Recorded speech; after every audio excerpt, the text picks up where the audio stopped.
दर्शकों नमस्कार, मैं हूं रजनी और आप देख रहे हैं दूरदर्शन हिमाचल का कार्यक्रम मंजिल। दर्शकों, वैसे कैसे कट रहे हैं आपके दिन, कैसी चल रही है आपकी ज़िंदगी? मेरी बहुत मज़ेदार चल रही है, क्योंकि कल दरअसल बात ऐसी हुई कि मुझे कुछ खाने का मन हुआ और मेरे पास मेरे हाथ पे एक मोबाइल फ़ोन था और मैंने वहाँ पर एक ऐप खोली और अपना खाना ऑर्डर कर लिया। उसी तरह से आज कुछ समय पहले मेरा मन था कि मुझे अपने लिए कुछ ड्रेसेस मंगवानी है, लेकिन बाज़ार में जाने के पास मेरे लिए टाइम नहीं है। तो मैंने एक एप्लीकेशन फिर से खोली अपने फ़ोन पर और एक बटन दबाया और चुटकियों में मेरा काम हो गया। उसी तरह से दिन भर में ना जाने कितनी ही चीज़ें हैं जो सिर्फ एक बटन दबाते ही हमारे लिए आसान हो गई है। अच्छा, वैसे आपकी घड़ी में समय क्या हुआ है? आपके पास वो टिक टिक वाली घड़ी है या फिर वो घड़ी है जो कि आपको सीधा नंबर शो करती है? डिजिटल वॉच है या फिर आप अपनी पहले वाली घड़ी चला रहे हैं? तो दर्शकों, इसी तरह की बहुत सारी चीज़ें हैं जो मैं आपको बता सकती हूँ कि मेरा दिन बहुत आराम से जा रहा है, लेकिन कुछ चुनौतियाँ भी आ रही है। और इस आराम से कटने वाले जीवन की एक वजह है कि हम एक ऐसे युग में प्रवेश कर चुके हैं जिसने हमारे लिए ये सारी राहें आसान बना दी हैं। इसे हम कहते हैं डिजिटल युग। और आज के मंजिल कार्यक्रम में हम बात करने वाले हैं डिजिटल युग में अवसर व चुनौतियाँ। और क्योंकि हमारे युवा इस डिजिटल युग में सबसे ज़्यादा इसे इस्तेमाल करने वाले साथी हैं, तो इसीलिए आज के कार्यक्रम में हमारे साथ जो हमारे युवा साथी हैं उनका नाम है अर्थ चौहान। और इनके साथ हम ढेर सारी चर्चा करेंगे कि किस तरह से डिजिटल युग में चुनौतियां हैं और किस तरह के अवसर हैं। अर्थ चौहान जी, सबसे पहले तो कार्यक्रम में आपका बहुत बहुत स्वागत है। बहुत बहुत शुक्रिया। कैसे हैं आप और आपका दिन कैसा चल रहा है? मैं बहुत अच्छा हूँ और मेरा दिन काफ़ी अच्छा जा रहा है। डिजिटल मीडिया जो कि आपने अभी बोला उसकी वजह से डेफिनेटली। और मैं अपने बारे में कुछ बताऊं तो मेरा नाम अर्थ चौहान है। बिल्कुल। मैं 19 वर्ष का हूँ। मैं गोरली मड़ाव चौपाल से बिलोंग करता हूँ और अभी मैं ढली शिमला में रहता हूँ। मैंने स्कूलिंग सेंट एडवर्ड्स शिमला में की थी 7th क्लास तक। फिर उसके बाद मैं हॉस्टल चला गया राजस्थान में। अच्छा। Birla public school Pilani. फिर 12th कंप्लीट करके अब मैं अपना फर्स्ट ईयर कंप्लीट कर चुका हूँ symbiosis centre of media and mass communication. मेरे काफ़ी इंटरेस्ट हैं। मुझे फ़ुटबॉल खेलना बहुत अच्छा लगता है और आप सब या फिर सब लोगों की तरह मैं भी एक ऐसा व्यक्ति हूँ जो डिजिटल मीडिया को काफ़ी ज़्यादा इस्तेमाल करता है।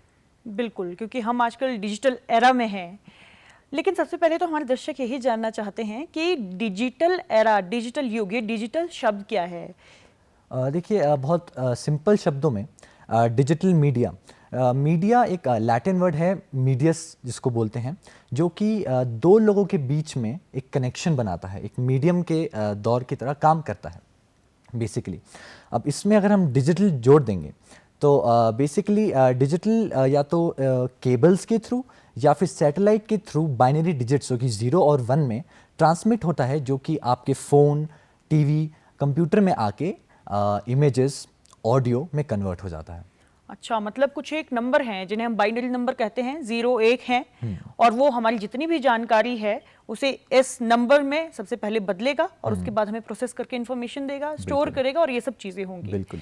ये तो थोड़ी टेक्निकल बातें हैं, लेकिन अभी हम अपने डे टू डे लाइफ में देखें या फिर आप खुद एक मीडिया के स्टूडेंट हैं, डिजिटल मीडिया की ही हम बात करें, तो क्या चल रहा है दुनिया में डिजिटल मीडिया? अगर आप थोड़े से एग्जाम्पल दे के हमें समझाएं तो। डिजिटल मीडिया के बहुत सारे फॉर्म्स हैं, B it social media, B it web search engines, B it video games. Basically अगर आप अपने पूरे दिन में फ़ोन चलाते हैं, टीवी चलाते हैं, कंप्यूटर खोलते हैं, कुछ ऑनलाइन सर्च करते हैं, कुछ सुविधाएं यूज़ करते हैं, तो आप डिजिटल मीडिया यूज़ कर रहे हैं। अब सोशल मीडिया के बारे में अगर बात की जाए, जो कि इस वक्त पे बहुत ही ज़्यादा स्पीड पे ग्रो कर रहा है एट वेरी ड्रास्टिक स्पीड, उसमें हो गया Instagram, Facebook, Twitter, Snapchat and even dating sites जैसे आपके टिंडर, बम्बल, जो कि आजकल युवाओं में बहुत ही चर्चा में हैं, बिल्कुल। बहुत फेमस हैं, जिन्होंने आपकी जो एक चीज़ थी जिसके लिए आपको फिज़िकल टच रिक्वायर्ड ही था, बहुत ज़रूरी था, जो कि थी कॉमन इंटरेक्शन, वो ऑनलाइन कर दी है, वो आपके फ़ोन पे आपकी एक उंगली की सुविधा पे कर दी है। बिल्कुल। और जिस तरह से ये चर्चा जा रही है बहुत आराम से, जिस तरह से हमारा जीवन आजकल डिजिटल एरा की वजह से हो गया है, सबसे पहले हम बात करें कि अवसर, जो अपॉर्चुनिटीज हम डिजिटल एरा में देख रहे हैं, तो आप कुछ पॉइंट्स हमें और हमारे दर्शकों को दे सकते हैं कि इस तरह से हमें अपॉर्चुनिटीज दिख रही है आज के टाइम में। डिजिटल मीडिया हाँ हम लोगों को बहुत ज़्यादा अपॉर्चुनिटी देता है। उसमें से एक सबसे बड़ी अपॉर्चुनिटी मैं ये कहूँगा कि कुछ लोग हैं जो अपना हुनर, अपना टैलेंट नहीं दिखा पाते हैं क्योंकि उन्हें वो प्लेटफॉर्म नहीं मिल पाता, उन्हें वो अवसर नहीं मिल पाता कि वो अपनी उस स्किल को, अपने उस टैलेंट को दिखा पाएँ, नॉट ओनली लोकल पीपल को बट पूरी दुनिया को। और ये सोशल मीडिया भी, डिजिटल मीडिया उन लोगों को वो एक अवसर, प्लेटफॉर्म देता है कि वो अपना टैलेंट, अपना हुनर जो उनमें है वो दुनिया के सामने प्रस्तुत कर पाए, रख पाए और अपना जीवन और सफल कर पाए। बिल्कुल, जैसे आप बोल रहे हैं यूट्यूब है, इंस्टाग्राम है, तो वहाँ पर किस तरह से लोग देख रहे हैं इस चीज़ को? देखिए, जब हम यूट्यूब, कोई भी यूट्यूब वीडियो देखता है तो बहुत एंजॉय करते हैं वो लोग और वीडियो देखने के बाद बंद कर देते हैं और उन्हें काफ़ी अच्छा लगता है। पर एक चीज़ है जो वो नहीं समझ पाते हैं या वो उस पर अगर इतना ध्यान नहीं देते हैं कि उस वीडियो में बहुत काम जाता है। मानिए जैसे कि कैमरामैन हो गया, ऑडियो रिकॉर्ड करने वाले, साउंड डिज़ाइन करने वाले, माफ़ कीजिएगा, आपके एडिटर्स हो गए, आपके स्क्रिप्ट राइटर्स हो गए। तो ये सब जो हैं ये डिजिटल मीडिया की वजह से ही इनको ये जॉब अपॉर्चुनिटीज़ या फिर अवसर मिला है कि ये अपनी स्किल, अपने काम को कहीं यूज़ कर पाएँ और उससे पैसे कमा पाए और अपना जीवन सफल कर पाए। मतलब कुछ जो हमें चेहरा दिखा रहे हैं वो भी इस अपॉर्चुनिटी को यूज कर रहे हैं। एग्जैक्टली। और कुछ पर्दे के पीछे रहने वाले लोग हैं, जैसे आपने कहा एडिटर हैं, बाकी लोग हैं। एक बहुत अच्छी टर्म चली हुई है आजकल, फ्रीलांसिंग की। ये क्या चीज़ है? देखिए, ये एक टर्म फ्रीलांसिंग अभी युवाओं में काफ़ी फेमस है और इसी को एक वर्ड है साइड हसल, उससे भी मैं जोड़ना चाहूँगा जिसके बारे में अभी आपको बताता हूँ। जी। तो अभी मैं जब कॉलेज गया तो मैं एक इस माइंडसेट के साथ गया था कि मुझे अपनी डिग्री प्राप्त करके जॉब ढूंढनी है, नौकरी ढूंढनी है। परंतु जब मैं कॉलेज गया और मैंने अपने वहाँ पे सहपाठियों का माइंडसेट देखा, उनका नज़रिया देखा, तो मैं चौंक गया। उन लोगों का नज़रिया इस तरह है कि हमें खुद पे जितना हो सके उतना काम करना है, अपना एक गोल, अपना ऑब्जेक्टिव ये ना रख के कि हमें नौकरी चाहिए, ये रखना है कि हम अपनी स्किल्स को ज़्यादा से ज़्यादा डेवलप करें और एट द एंड एक खुद का काम करें, फ्रीलांसिंग करें, कि हम अपनी स्किल्स दुनिया के सामने रख लें और वो लोग जिनको हमारी स्किल्स की ज़रूरत है, मान लिया अब मैं एक एडिटर हूँ, मैं वीडियो एडिट करता हूँ जी। तो मैं अपनी वीडियो कुछ एडिट करके उस प्लेटफॉर्म जो भी है, माने फेसबुक हो गया, जो इंस्टाग्राम हो गया, आप जो भी उस पर वीडियोज़ देखते हैं, रील्स देखते हैं, वो सब मान लिए मैं भी डालता हूँ।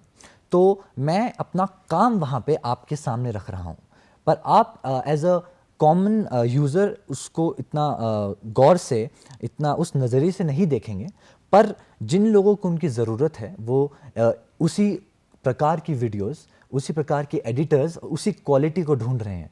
तो जब मैं अपना ये सारा काम वहाँ पे डालूंगा तो वो लोग मुझे ढूंढेंगे और इवेंचुअली मैं उनके साथ काम करने लग जाऊंगा। तो इसे फ्रीलांसिंग कहते हैं। और आजकल की जनरेशन पढ़ाई के साथ साथ भी ये ऐसे काम कर रही है, सोशल मीडिया पे अपना हुनर दिखा रही है। कुछ लोग अपना सामान बेचते हैं, कपड़े हो गए, आपकी ज्वेलरी हो गई, वो प्रेजेंट करके, वीडियोस डाल के, फोटोज़ डाल के लोगों को, कस्टमर्स को अट्रैक्ट करते हैं और अपना बिजनेस स्टार्ट करते हैं, side by side being a student in a college. तो ये एक साइड हसल इसको टर्म दिया गया है। और ये कितनी बेहतरीन बात है कि आप दिन के कुछ एक घंटे अपने काम को दीजिए और कुछ एक घंटे अपनी पढ़ाई को दीजिए। आप अपने लिए पैसा भी बना पाएंगे और साथ में आपकी पढ़ाई भी चली हुई है। लेकिन जो ऑलरेडी बिजनेसमैन हैं या फिर कोई और किसी फील्ड में हैं, वो भी इस एरा में कुछ अपॉर्चुनिटीज़ तलाश कर सकते हैं। बिल्कुल।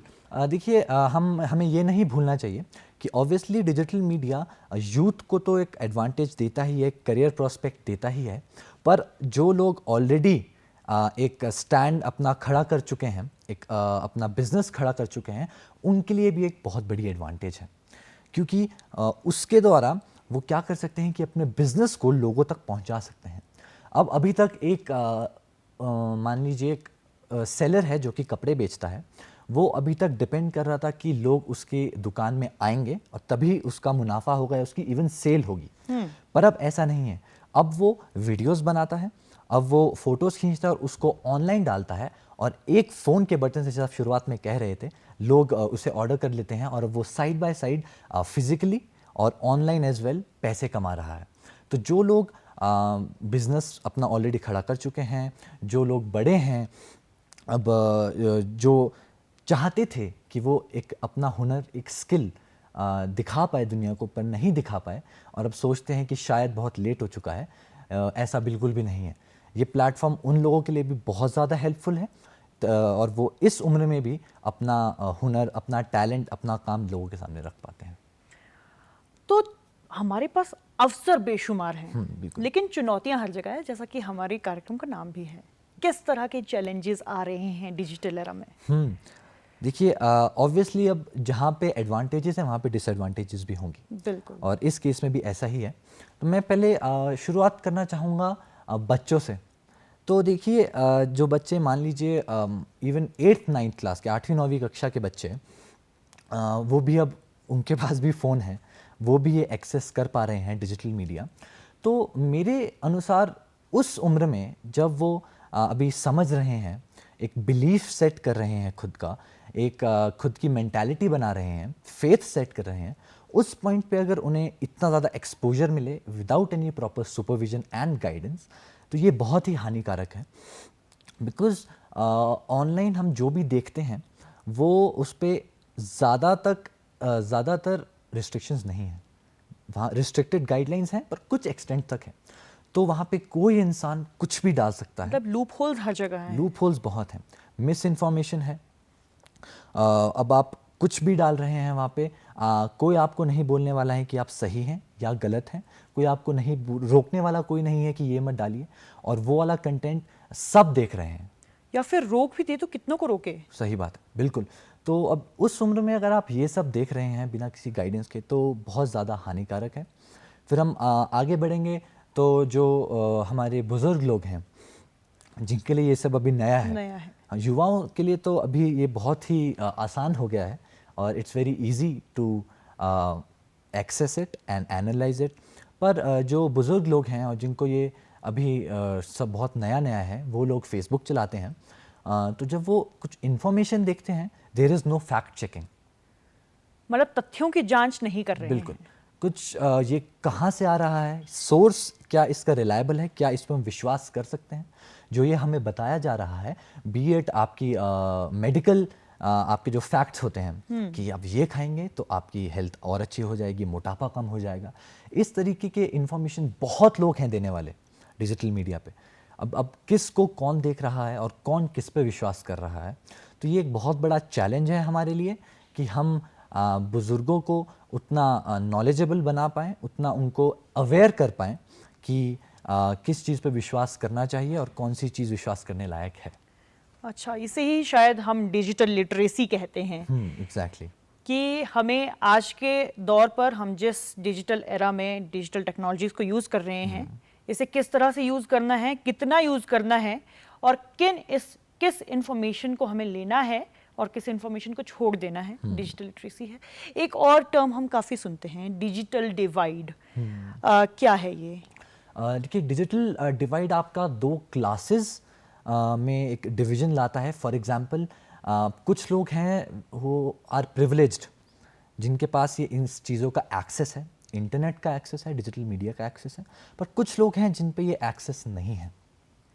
तो ये एक बहुत बड़ा डिसएडवांटेज है उन लोगों के लिए जो इस चीज़ को एक्सेस नहीं कर पाते हैं, जो कि हम ज़्यादातर देखते हैं रूरल प्लेसेस में बहुत होता है। गांव में इतना एक्सपोजर नहीं पहुंचा है अभी तक कि लोग इसे एक्सेस कर पाए, इसका फ़ायदा उठा पाए। कुछ एक एरियाज़ हैं जैसे यहाँ पर, जैसे आप और मैं फ़ायदा उठा पा रहे हैं, खाना मंगा पा रहे हैं, चीज़ें मंगा पा रहे हैं जो हमारे लोकेलिटी में नहीं है। हाँ, अगर हमें कहीं उस चीज़ को लेना भी है तो हमें काफ़ी वक्त लग जाएगा, ट्रैवल करना पड़ेगा, पर वो चीज़ हमारे पास घर के बाहर आ रही है, बहुत इजी है हमारे लिए। पर यही सब चीज़ें उन लोगों तक नहीं पहुंच रही है। अब जो आपके इम्पॉर्टेंट एग्ज़ाम्स हैं वो ही ऑनलाइन हो रहे हैं, ऑनलाइन की तरफ शिफ्ट हो रहे हैं, तो जो बच्चे जो एक्सेस नहीं कर पाते हैं, ये उनके लिए बहुत बड़ा लॉस है। और एक और चीज़ मैं ये कहना चाहूँगा कि जितना आसान हमारे लिए है, ये हमारे ऊपर भी एक बहुत बड़ी रिस्पॉन्सिबिलिटी है, जो लोग प्रिविलेज्ड हैं, कि उन तक हम ये सुविधा पहुंचा पाए या फिर उन लोगों को दुनिया भर के सामने हम ला पाए। बहुत अच्छी बात आपने कही है, जहाँ पर आपने ये वाले चैलेंजेस हमें बताए हैं, साथ ही आपने रिस्पॉन्सिबिलिटी की भी बात की है, जो कि बहुत बड़ी बात है। हम हिमाचल की बात करें तो हिमाचल भी ज्योग्राफिकली बहुत अलग है as compared to plain areas. Exactly. आपने महाराष्ट्र का एक्सपोजर लिया है, आपने राजस्थान। राजस्थान में भी आप रहे हैं, और आप साथ में बाकी स्टेट्स में भी गए हैं ऑफ कोर्स। तो हमारे हिमाचल के युवा और यहाँ पर युवाओं के लिए एनवायरनमेंट की अगर हम बात करें, बाकी स्टेट से किस तरह से डिफरेंस है? देखिए, ये एक बहुत बड़ा चेंज और एक डिफरेंस मैं देखा है कि यहाँ पे लोग बेसिकली पेरेंट्स इतने अवेयर नहीं हैं सोशल मीडिया को लेके, और उनका माइंडसेट ये है कि बच्चे अगर इंजीनियरिंग करें या अगर डॉक्टर बने तो वो ज़्यादा सक्सेसफुल रहेंगे और सेफ रहेंगे, जो कि गलत बात नहीं है। पर जो बाकी जॉब प्रोस्पेक्ट्स हैं उनको थोड़ा सा इग्नोर किया जाता है, उन पर ज़्यादा स्ट्रेस नहीं किया जाता। बल्कि मैं महाराष्ट्र में ये देखता हूँ तो काफ़ी ज़्यादा फ्रीडम नहीं कहूँगा, पर एक माइंडसेट का बहुत बड़ा चेंज है पेरेंट्स बीट स्टूडेंट्स में।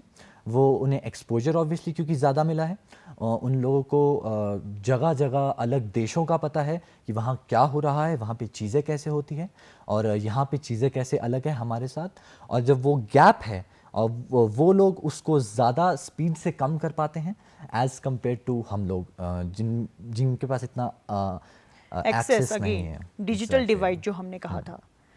ओके, और अगर हम लोग स्टूडेंट्स के ही बीच में बात करें तो वहाँ पर स्टूडेंट्स के बीच में किस तरह का माहौल रहता है कि हमें इस जॉब में जाना है या फिर फ्रीलांसिंग करनी है, और यहाँ पर कहाँ पर हम पीछे रह रहे हैं? एक बहुत बड़ा चेंज होता है कि यहाँ पे बच्चे डिपेंडेंट हैं पेरेंट्स पे। एट द टाइम जब तक उन्हें जॉब नहीं मिलती वो पेरेंट्स पे डिपेंडेंट हैं टू सपोर्ट देम। पर बाहर लोगों का मैंने ये माइंडसेट देखा है, जो कि अब धीरे धीरे यहाँ भी आ रहा है, कि हमें सेल्फ डिपेंडेंट होना है। इट डज़न्ट मैटर कि हम कॉलेज में हैं, हम स्कूल में हैं, अगर हमारे पास वो विल पावर है, वो आइडिएशन है, वो सोचने का हमारे पास मीडियम है, रिसोर्सेज हैं, तो हम क्यों अगर उस उम्र में हम खुद कमा सकते हैं, साइड बाय साइड पढ़ाई के अपना काम करें, तो ये एक बहुत बड़ी बात है। और ये मैं देखा हूँ कि बाहर महाराष्ट्र जैसी जगहों में बच्चे बहुत कोशिश करते हैं कि वो सेल्फ डिपेंडेंट होए rather than being dependent on parents. Okay, specially अगर हम लोग अपने इस डिजिटल फील्ड के बारे में बात करें कि इसको यूज़ करके हम ज़्यादा आगे बढ़ेंगे, फ्रीलांसिंग करेंगे और भी बाकी चीज़ें रहेंगी। इसके साथ अगर हम लोग बात करें, आप आज पढ़ाई कर रहे हैं और उस पर स्पेशलाइजेशन है आपकी डिजिटल मार्केटिंग में, तो अभी तो आप फर्स्ट ईयर में हैं। इसके साथ आपको इन फ्यूचर किस तरह की अपॉर्चुनिटीज़ दिखाई देती है अपने लिए, और आप हमारे युवा दर्शकों को भी बताइए कि इस फील्ड में किस तरह से आगे बढ़ा जा सकता है? देखिए, मैं आपको बेसिक जॉब अपॉर्चुनिटीज़ के बारे में बताता हूँ, जो कि इस डिजिटल मार्केटिंग या डिजिटल मीडिया को अगर कुछ स्टूडेंट परस्यू करता है तो वो कहाँ एंड अप कर सकते हैं। ग्राफिक डिज़ाइनर, जो आप सारा टीवी पे या कोई वीडियो देखते हैं और आप ग्राफिक्स या एनिमेशंस देखते हैं, तो वो एक ग्राफिक डिज़ाइनर द्वारा होता है, वो एक जॉब प्रोस्पेक्ट है। वेब डिज़ाइनर, जो आप वेबसाइट्स हैं, आप कोई भी ऑर्गेनाइजेशन है, कोई बिजनेस है, बी इट एनी प्रोफाइल, तो उसका एक आपके पास वेबसाइट तो होता ही होता है। एंड वेबसाइट डिज़ाइनर्स बाहर हैं जो आपको आपकी वेबसाइट और अट्रैक्टिव बनाते हैं और एफिशिएंट बनाते हैं कि जो यूज़र्स आपकी वेबसाइट यूज़ करें उनको कोई मुश्किल ना हो, कठिनाई ना हो। ये एक और जॉब प्रोस्पेक्ट है। फिर आपका आता है सोशल मीडिया स्पेशलिस्ट। तो सोशल मीडिया स्पेशलिस्ट क्या होते हैं? जो बिजनेसेस अपना काम प्रमोट कर रहे हैं सोशल मीडिया पे, फेसबुक, इंस्टाग्राम, ट्विटर, तो script writers, editors, camera people, audio people. अब एक चीज़ है पॉडकास्ट, जो आजकल बहुत फेमस हो गई है, अच्छा। जो कि पॉडकास्ट होता है कि जस्ट ऑडियो, दो लोग या बहुत सारे लोग आपस में बात करते हैं और उनकी ऑडियो बुक्स निकलती हैं। वीडियो फॉर्मेट में भी पॉडकास्ट मिलते हैं, बट अब ये बहुत प्रोमिनेंट हो गए हैं कि बस कुछ लोग आपस में बैठते हैं, एक मुद्दा उठाते हैं और उस पर बात करते हैं, और ये यूट्यूब पे डालते हैं, इंस्टाग्राम पे डालते हैं और उसके थ्रू पैसा कमाते हैं। तो ये एक बहुत बड़ी चीज़ है जो कि हमें डिजिटल मीडिया के थ्रू पॉसिबल हुआ है। हो सकती है, बिल्कुल। ये डिस्कशन बहुत अच्छी रही है, और अगर आपको हमारे दर्शकों को कुछ मैसेज देना हो संक्षिप्त में, शॉर्ट मैसेज 2-3 लाइन में, तो क्या देना चाहेंगे आप? मैं बस ये कहना चाहूँगा कि हर चीज़ के प्रॉफिट और लॉस होते हैं, और उसके बीच एक बहुत ही थिन लाइन, बहुत पतली लाइन होती है। अगर हम वो लाइन समझ जाए कि कहाँ कितना अगर हम इसे यूज़ करें और किस तरीके से यूज़ करके हमें प्रॉफिट मिले, हमें फ़ायदा हो, और हम डिजिटल मीडिया को एज अ दोस्त देखें ना तो दुश्मन, तो हमें बहुत फ़ायदा हो सकता है।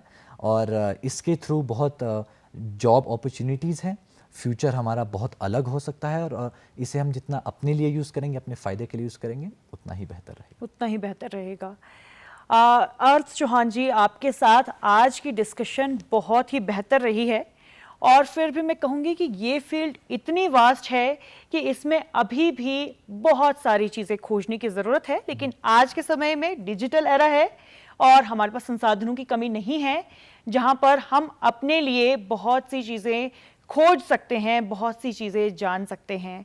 अर्थ चौहान जी, आपके इस शो में आने के लिए हम आपका बहुत बहुत धन्यवाद करते हैं, और साथ ही हम अपने दर्शकों से भी आग्रह करते हैं कि अगर आपको इस शो से कुछ फ़ायदा मिला है तो आप अपने दोस्तों को, रिश्तेदारों को ये बताते रहें कि दूरदर्शन हिमाचल आपके लिए ऐसे कार्यक्रम लेकर आता रहता है, और इसी तरह से हम आपके लिए और भी कार्यक्रम लाते रहेंगे।